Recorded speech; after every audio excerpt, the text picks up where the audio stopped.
यो people, good morning, good evening, good afternoon. जो video देख रहे हैं उन सबके लिए कैसे आप सब लोग बेटा। ओके, एक बार फिर से स्वागत है आप सबका हमारे नए लेक्चर में। गाइस, आज की क्लास के अंदर हम लोग जो है वो डिस्कस करने वाले हैं हमारे पेपर नंबर 1 का टेस्ट नंबर 9। इससे पहले हम लोग जो है वो 8 टेस्ट जो है वो हम डिस्कस कर चुके हैं और आज की क्लास में हम टेस्ट नंबर 9 जो है उसको डिस्कस करेंगे। तो आइए स्टार्ट करते हैं। सबसे पहला क्वेश्चन जो आज के टेस्ट के अंदर था वो था ये, below are given the characteristic feature दे रखे थे आपको किसके, फॉर्मेटिव और समेटिव असेसमेंट के। देखो हम लोग क्या करते हैं, टीचिंग के अंदर आपका इवैल्यूएशन होता है, ठीक है। तो एट द एंड में जाकर के स्टूडेंट्स का जो है, स्टूडेंट्स की परफॉर्मेंस को हम इवैल्यूएट करते हैं, ठीक है। तो वो जो इवैल्यूएशन है वो टीचिंग के दौरान भी होता है और टीचिंग के एंड में भी होता है, ओके। तो वो जो इवैल्यूएशन है तो उसके लिए यहाँ पे जो है वो ये बोला गया, एक होता है आपका फॉर्मेटिव, एक है समेटिव। फॉर्मेटिव को मैंने यहाँ पे लिख दिया, हम इंटरनल वैल्यूएशन भी बोलते हैं, इंटरनल इवैल्यूएशन भी बोलते हैं, और जो समेटिव है उसको एक्सटर्नल इवैल्यूएशन भी बोला जाता है। तो बोलता है यहाँ पे आपको कुछ कैरेक्टरिस्टिक दिए तो आपको बताना है इनमें से कौन सा इनका कैरेक्टरिस्टिक है। सबसे पहला बोलता है जो ये इवैल्यूएशन होता है, इट इज यूज फॉर जज करने के लिए। लर्निंग स्टैंडर्ड्स की बात होती है, नहीं ये नहीं होता। दूसरा, it is use for improvement of the capacity and quality, बिल्कुल सही बात है, क्योंकि इसके थ्रू अपने को पता चलता है कि बच्चे में कितना इंप्रूवमेंट हुआ वो सब। आगे, it's use is extended to the performance appraisal of the teacher, teacher की परफॉर्मेंस को स्टूडेंट एंड इंस्टीट्यूशन की परफॉर्मेंस को अप्रेज करने के लिए करते हैं, नहीं ऐसा नहीं होता। It is use during the instruction, instruction के दौरान भी होता है, हाँ जी होता है।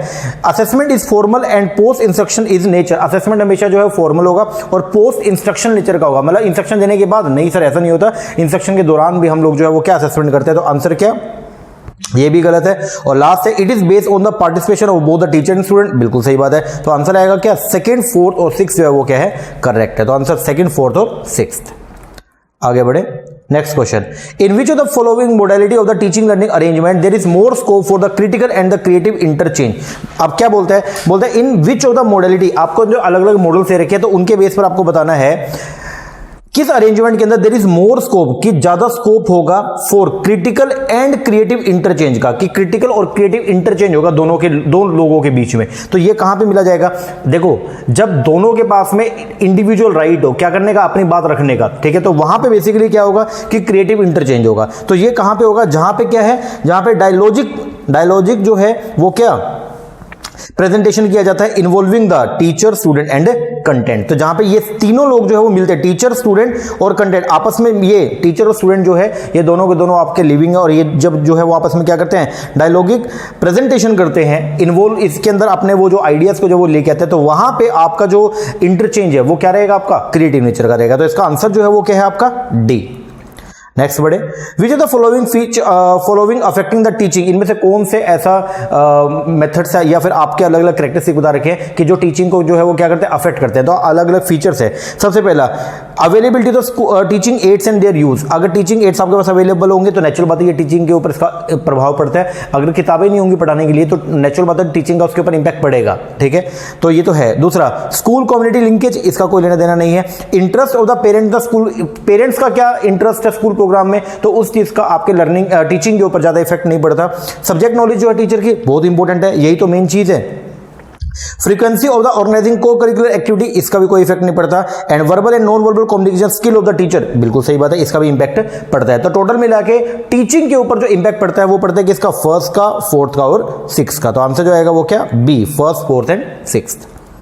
आगे बढ़ो, which of the following set of statement best describe the nature and the objective of teaching. इनमें से कौन सा जो है वो बेस्ट डिस्क्राइब करेगा किसको, नेचर को एंड ऑब्जेक्टिव ऑफ टीचिंग को। तो आपको बताना, सबसे पहला यहां पे बोलता है teaching and learning are integrally related. Teaching और लर्निंग जो है वो एक दूसरे से रिलेटेड है, बिल्कुल सही बात है, क्योंकि टीचिंग जब हो रही है तो नेचुरल बात है दूसरा पर्सन जो वो क्या कर रहा है, लर्निंग कर रहा है। क्योंकि कोई भी टीचिंग जो की जाती है वो स्पेसिफिकली किसके लिए की जाती है, लर्निंग के लिए की जाती है। यह बात ध्यान में रखना कि टीचिंग का मेन ऑब्जेक्टिव ये है कि स्टूडेंट को क्या करना, लर्न करवाना, ओके, मतलब उनको कुछ चीज सिखाना, ओके, उनके बिहेवियर के अंदर क्या करना, मोडालिटीज लेके आना, उनके बिहेवियर को चेंज करना। आगे फिर बोलते हैं there is no difference between the teaching and training. क्या बात कर सर, टीचिंग और ट्रेनिंग में डिफरेंस होता है। 4 इसके जो है वो स्टेजेस बनती हैं, तो टीचिंग और ट्रेनिंग में डिफरेंस होता है। अच्छा, और ट्रेनिंग जो है वो लो लेवल का इंस्ट्रक्शन इंपार्टमेंट होती है यहाँ पे। फिर concern of all teaching is to ensure some kind of transformation the student. हर तरह की टीचिंग के अंदर हमारा जो मेन मोटिव है वो स्टूडेंट में ट्रांसफॉर्मेशन लाना है। बिल्कुल सही बात है। बोलता है all good teaching is formal. सारी गुड टीचिंग फॉर्मल होती है? नहीं, घर में जो शिक्षा मिलती है फॉर्मल नहीं है, इनफॉर्मल है, लेकिन फिर भी शिक्षा तो है। आगे, a teacher is senior person. ऐसा होना जरूरी है? नहीं, ऐसा होना कोई जरूरी नहीं है। And last, teaching is a social act whereas learning is a personal. ये बिल्कुल सही बात है, टीचिंग एक सोशल एक्ट है, लेकिन जो लर्निंग है वो पर्सनल एक्ट है। उसके अंदर एक पर्सन जो अपने तरीके से जो वो चीजों को क्या करता है, सीखता है। तो आंसर जो बनेगा फर्स्ट, थर्ड एंड सिक्स्थ। चलो जी आगे, नेक्स्ट क्वेश्चन बोलता है गुड रिसर्च, एक अच्छी रिसर्च जो उसका मेन फोकस किसके ऊपर होता है? Good research focus on which of the following. किसके ऊपर? सबसे पहला फॉर्मुलेटिंग जनरलाइजेशन, बिल्कुल इसके ऊपर होता है। थ्योरीज को फॉर्मुलेट करना, जनरलाइजेशन को फॉर्मुलेट करना, प्रिंसिपल को फॉर्मुलेट करना। तो एक अच्छी जो आपकी रिसर्च होती है उसका मेन फोकस जो है वो इन्हीं एरियाज के ऊपर होता है। किस किस पे?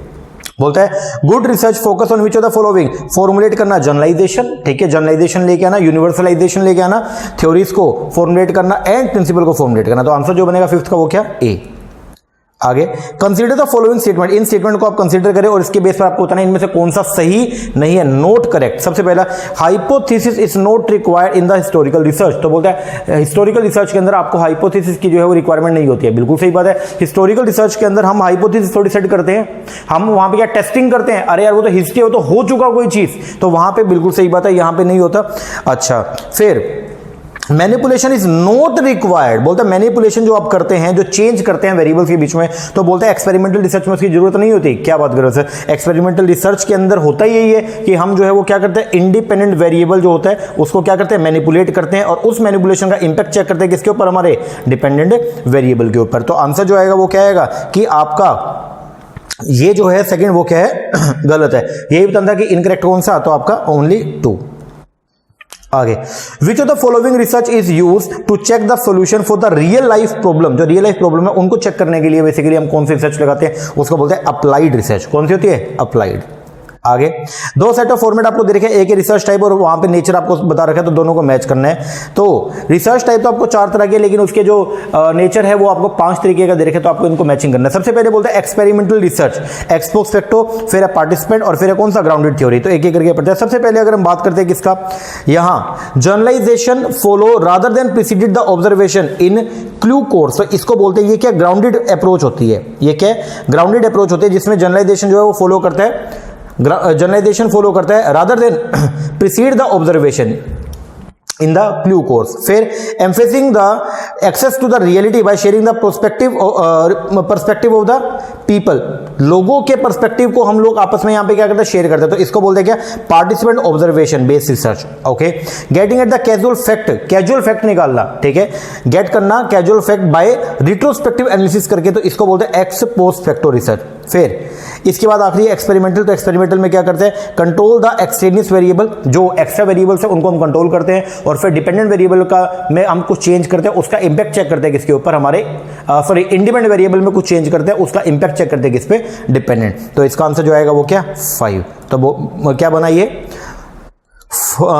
ए का 5, बी का 3, सी का 2 और डी का 1। चलो जी आगे, next question, communication variable involving in a model of the performance are. Communication variable, communication के वेरिएबल के अंदर क्या क्या चीजें आती है? एनकोडिंग आता है, डिकोडिंग आता है, पैसिव रेसिस्टेंस नहीं आता, चैनलाइजेशन आता है, इंडिफरेंस, क्या कहीं पे इंडिफरेंसेस होते हैं? नहीं, हमेशा हम ये चाहते हैं ना कि वो उसके ऊपर क्या करे, कुछ ना कुछ रिएक्शन दे। अगर वो इंडिफरेंस है, समान ही रहा है, मतलब आपने मैसेज दिया उसके बाद भी वो पर्सन में कोई चेंज ही नहीं आया है, तो फिर फीडबैक आपको प्रॉपर नहीं मिला। तो आंसर जो आएगा वो क्या? First, second and fourth. लो जी आगे, हाँ जी, असर्शन रीजनिंग दे रखी है आपको। बोलता है classroom communication behaviour, classroom communication behaviour imply making the content relevant. तो बोलता है क्लासरूम कम्युनिकेशन बिहेवियर जो है उसका मतलब ये है कि कंटेंट जो है वो क्या? रेलिवेंट। दोबारा समझना क्वेश्चन को क्या बोलता है? बोलता है क्लासरूम कम्युनिकेशन बिहेवियर, जो क्लासरूम का कम्युनिकेशन बिहेवियर जो है इसका मतलब ये है कि कंटेंट जो है वो क्या है? रेलिवेंट है। बिल्कुल सही बात है। और रीजन में बोलता है it is none of the function of the teacher to make such student organize information for the effective interaction. बोलता है ये जो है टीचर का फंक्शन नहीं होता। क्या बात कर रहे हो सर? ये जो काम है वो टीचर ही तो करता है। ऑर्गेनाइजिंग करना जो है वो बेसिकली किसका काम होता है? टीचर का काम होता है, तभी तो प्रॉपर इंटरेक्शन हो पाएगा। स्टूडेंट नहीं करता, टीचर इंटरेक्शन को जो है वो क्या करता है? फैसिलिटेट करता है। तो रीजन जो है वो क्या हो गया? गलत हो गया। आगे बढ़ो। अब बोलता है internal cues of non verbal behaviour in the classroom help to diagnose. Internal cues जो होती है ना, मतलब ये इंटरनल क्यूज जो है वो कुछ इशारे हैं बेसिकली, जिसको देखकर मान लीजिए अगर मैं स्पीकर हूं, मैं आपको कोई बात बोल रहा हूं, ठीक है, तो मैं टाइम टू टाइम पे ना आपके फेस रीडिंग करता रहूंगा या आपके हाव भाव को देखता रहूंगा, जिससे मुझे अंदाजा होता रहेगा कि आप लोग जो है वो एक्टिव भी है या नहीं है। उसको बोलते हैं इंटरनल क्यूज, ठीक है ना। तो बोलते हैं इंटरनल क्यूज जो होते हैं of the non verbal behaviour in the classroom help, वो हेल्प करता है टीचर को क्या करने में, डायग्नोस करने में इंटरपर्सनल डायनेमिक्स को। तो यहां पे मैंने लिखा है इसके बारे में थोड़ा सा, क्या इंटरनल क्यूज का मतलब क्या होता है, when it comes to the communication cues are prompt, cues जो है वो क्या होते हैं, prompt that people use to indicate that they expect response और रिएक्शन। स्पीकर यूज करता है non verbal cues all the time through the body language और tone, but they might use deliver the cues verbally. अब gesture and movement जो क्या होते हैं, जैसे frequent and even wild hand gesture हो गया, फिंगर पॉइंटिंग हो गया, arms waving in the air हो गया, अच्छा ranking fingers through their hair हो गया, ये सब जो है वो क्या आपका इंटरनल क्यूज देखने का तरीके होते हैं। आगे अब यहां पे बोल रहा है इफ ए स्टैंड्स फॉर 5, अगर ए जो है वो 5 है, ठीक है, ओके, बी जो है वो 6 है, सी जो है वो 7 है और डी जो है वो क्या 8 है, तो आपको बताना है कि वर्ड 17, 19, 29 और 8 ये किसको डिनोट कर रहे हैं। तो अगर मैं बात करता हूं इसको, देखो ए 5 है, अब ए का वैसे जो आपकी जो पोजीशन होती है अल्फाबेट्स के अंदर वो क्या होती है, फर्स्ट नंबर पे होती है, ओके, ठीक है जी। बी की पोजीशन 2 होती है लेकिन इसको 6 दिखा रखा है, मतलब इसमें 4 क्या कर रखा है, सब में ऐड किया हुआ है, ओके। तो मतलब ये जो 17 आया है, तो बोलता है 17 बताओ क्या होगा। अगर ये 17 आया है तो इसका मतलब इसमें 4 ऐड है, तो अल्टीमेटली जो है वो क्या होगा, 13 होगा। क्या होगा, जो मेन जो आपका अल्फाबेट था वो क्या होगा, 13वें नंबर पे होगा, तभी तो उसके अंदर 4 ऐड करके क्या है 17 आया। उसी तरह ये निकाला, ये 15 होगा, ये 16 होगा, ये 5 होगा और ये 4 होगा। तो 13th नंबर पे जो अल्फाबेट की पोजीशन है वो किसकी होती है, एम की, 15 पे ओ, 16 पे पी, 5 पे ई और 4 पे डी। तो आंसर जो बनता है वो आपका बी, बोले तो मोपेड। चलो जी आगे। अब अगला क्वेश्चन है, ये थोड़ा सा ध्यान से समझने वाला है। बोलता है इन द सर्टेन कोड, किसी एक कोड के अंदर FHQK ये कोड है, इसका मतलब है गर्ल, मतलब गर्ल की कोडिंग ऐसी की गई है। अब यहां पे उल्टा हो जाएगा सिस्टम अगर आप नहीं पहचान पाए तो क्वेश्चन को। तो बोलता है इन ए सर्टेन कोड FHQK, उसका मतलब जो है वो क्या है, गर्ल है।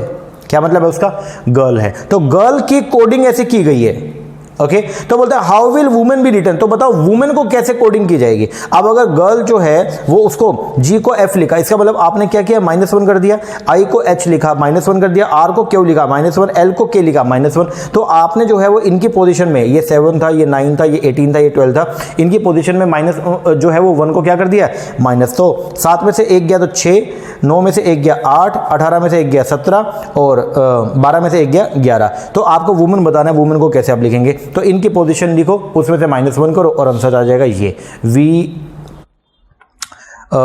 VNLDM, okay. हाँ जी सर, चलो जी आगे।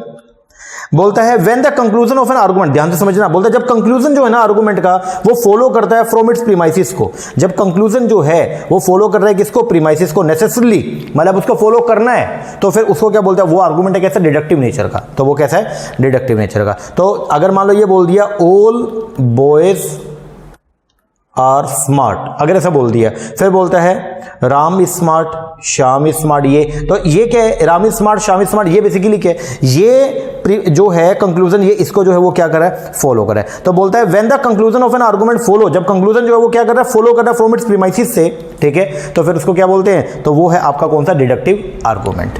चलो जी आगे। बोलता है गिवन बिलो द 2 प्रीमाइसिस दे रखा है, ये पेपर के अंदर क्वेश्चन है, इतना सिंपल क्वेश्चन। बोलता है 4 कंक्लूजन ड्रॉन करे हैं, 2 प्रीमाइसिस है, उसके बेस पर 4 कंक्लूजन आपने बनाए, ठीक है, और आपको बताना है कौन कौन से सही है। सबसे पहले बोलता है सम प्रिजनर, 1 मिनट रुकिएगा, बोलता है सम प्रिजनर्स आर डकैत, ये बोल रहे हैं, तो मैंने ये बना लिया सम प्रिजनर, ये जो प्रिजनर और ये जो है वो क्या हो गए, डकैत हो गए, ठीक है। फिर बोलता है सम डकैट्स आर मर्डरर, और इसमें कुछ डकैत जो है वो क्या है, मर्डरर है, ठीक है जी, हमने ये बना लिया। अब बोलता है आपको कंक्लूजन बताना है, बोलता है सम प्रिजनर आर मर्डरर, क्या प्रिजनर और मर्डर में कोई रिलेशन है क्या, नहीं, तो ये तो आपका क्या हो गया, गलत हो गया।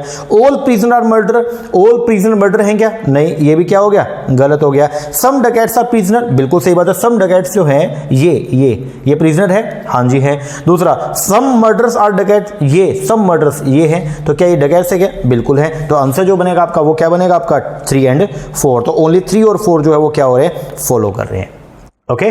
हाँ जी सर, चलो आगे। बोलता है सुपीरियोरिटी ऑफ द इंटेलेक्ट, अब ध्यान से समझना ये क्या बोलता है, बोलता है superiority of the intellect depend upon its power of concentration on the theme on one theme in the same वे। अब ना ये क्वेश्चन एक बार पढ़ो क्या बोलता है, सुपीरियोरिटी जो है इंटेलेक्ट की, मतलब इंटेलेक्चुअल लेवल की जो सुपीरियोरिटी है वो डिपेंड करती है upon its power of concentration on one theme, मतलब आप सुपीरियर है या नहीं है, आपका इंटेलेक्चुअल पावर सुपीरियर है या नहीं है, वो डिपेंड करता है किसके ऊपर, कंसंट्रेशन के ऊपर। ओके, बोला इसी तरीके से in the same way as a concave mirror collect all the rays that strike upon it from one point, उसी तरीके से जैसे कनकेव मिरर जो है वो सारी रेज को क्या करता है, कलेक्ट करता है। तो यहां पे क्या किया गया, दो चीजों के अंदर सिमिलैरिटी, दो चीजों में सिमिलैरिटी बनाई गई है, that is known as analogy. क्या बोलते हैं उसको, एनालॉगी। चलो जी आगे, एसरैम, एसरैम किसको जो है वो डिनोट करती है, तो एसरैम जो है वो स्टैटिक रैंडम एक्सेस मेमोरी जो है इसको डिनोट करती है। आगे 38, ये था 380, एक मिनट, ये 38 था, इसे थोड़ा सही कर लीजिएगा, ये ओनली 38 है, ठीक है ना। तो 38 को जो है वो आपको क्या करना था, आपको इसको जो है बाइनरी इक्विवेलेंट जो है आपको बताना था इसका, तो हमने करके देखा 38 को, तो आप इसको करेंगे तो आंसर जो आएगा वो क्या, कैसे करते हैं, पहले इसको 2 से डिवाइड करते रहेंगे, ठीक है। तो 38 को पहले 2 से डिवाइड किया 19, और आपका जो ये बचा है 0, फिर 19 को 2 से डिवाइड किया तो क्या आएगा, 9 पे गया, रिमाइंडर 1 बच गया, फिर 9 को 2 से किया तो ये 4 पे गया, रिमाइंडर 1, फिर 4 को 2 से किया तो 2 पे गया, रिमाइंडर 0, और फिर 2 को 2 से किया तो जो है वो क्या, 2 1 सा 2 और रिमाइंडर क्या बचा 0। तो इसको इस तरीके से इस फॉर्म के अंदर, अपवर्ड फॉर्म के अंदर लिखते हैं, तो आंसर क्या आएगा 100110, तो आंसर क्या, बी। चलो जी आगे, बोलता है the network of the computer located with in a large area like city, एक सिटी के अंदर अगर आपने नेटवर्किंग रखी है तो उसको क्या बोलते हैं, उसको बोलते हैं मैन। क्या बोलते हैं, मैन। बोले तो मेट्रोपॉलिटन एरिया नेटवर्क। चलो जी आगे, which of the following method would be most appropriate in reducing the acid rain and the acid disposition problem. जो एसिड रेन और एसिड डिस्पोजिशन प्रॉब्लम जो है, अगर उसको आपको क्या करना है, रिड्यूस करना है, तो सबसे बढ़िया मेथड कौन सा है, अगर आप फोसिल फ्यूल्स को, अगर आप फोसिल फ्यूल का जो यूज है अगर उसको क्या कर दोगे, रिड्यूस कर दोगे, तो फिर आपकी जो समस्या है क्या हो जाएगी, खत्म हो जाएगी। तो आंसर जो आएगा वो क्या, ए। चलो जी आगे, फिर human population have historically settle in the flood plains due to which of the following reason. Human population जो है वो जनरली जो है वो कहां पे सेटल हो जाती है, फ्लड प्लेन्स में, ठीक है। मतलब जो आपका शोर होता है उसके पास की जगह जो है वो वहां पे जो है वो आपकी सेटल हो जाती है। इसके पीछे का रीजन क्या, सबसे पहला flood plains are close to the river. एक तो ये क्लोज होते हैं किसके, रिवर के, फॉर ट्रांसपोर्टेशन के लिए, ये हमारे लिए फायदा होता है, ठीक है जी, सामान को लाने ले जाने के लिए। दूसरा, रिवर के पास की जो आपकी जो जमीन होती है वो क्या होती है, उपजाऊ होती है। This soil in the flood plains are usually fertile. और फिर जो टेरेन होता है, जो इलाका होता है ना वहां का, in the flood plain is found as flat, तो जनरली क्या, फ्लैट पाया जाता है। तो आंसर जो आएगा वो क्या आएगा, फर्स्ट, सेकंड एंड थर्ड। चलो जी आगे, sustainable development goal are formally known as, sustainable development goal को जो है क्या बोलते हैं, ट्रांसफॉर्मिंग आवर वर्ल्ड 2030 एजेंडा, ठीक है जी। आगे आपको दो सेट दे रखे हैं और आपको इसको मैचिंग करना है। यूजीसी, अगर बात करते हैं यूजीसी का, तो यूजीसी जो है इसका मेन काम क्या, कोऑर्डिनेशन करना एंड क्वालिटी मेंटेनेंस करना in the institution of higher learning. Okay, AICT है टेक्निकल एजुकेशन के लिए, तो ये रिकॉग्निशन और क्वालिटी इशू के ऊपर काम करता है इन द टेक्निकल इंस्टीट्यूशन। जो आपका एनसीटी है, ये है आपका टीचर एजुकेशन के लिए, तो ये क्या करता है, coordination, recognition and the quality issue related to the teacher education institution. और जो आपका नेक है, इसका मेन काम जो है वो क्या होता है, evaluation of the quality and determine the grade of excellence. तो आंसर जो बनेगा वो क्या बनेगा, 3 4 2 5। चलो जी आगे, for pursuing a PhD program, एक पीएचडी प्रोग्राम को परस्यू कर अगर आप कर रहे हैं through our university system, what has become a mandatory provision. तो आज की डेट में मैंडेटरी प्रोविजन क्या है कि अब आपको कोर्स वर्क तो 6 महीने का करना ही पड़ेगा। तो आंसर जो है इसका वो क्या है, कोर्स वर्क। चलो जी आगे, और फिर लास्ट क्वेश्चन, ये अभी रिसेंट में पेपर के अंदर भी आया, इसलिए मैं बोलता हूं भाई सारे क्वेश्चन इंपॉर्टेंट है, चाहे छोटा लगता है लेकिन वो भी इंपॉर्टेंट है। ये पेपर के अंदर अब की बार पूछा गया, बोलता है in the institution of the higher education in India, ये एमबीए का जो कल पेपर है उसके अंदर है ये, in the institution of the higher education in India which of the following is the formal authority. किसको फॉर्मल अथॉरिटी है, to approve the courses and program of study. तो ये कौन करता है, ये करता है आपका एकेडमिक काउंसिल। कौन करता है, एकेडमिक काउंसिल।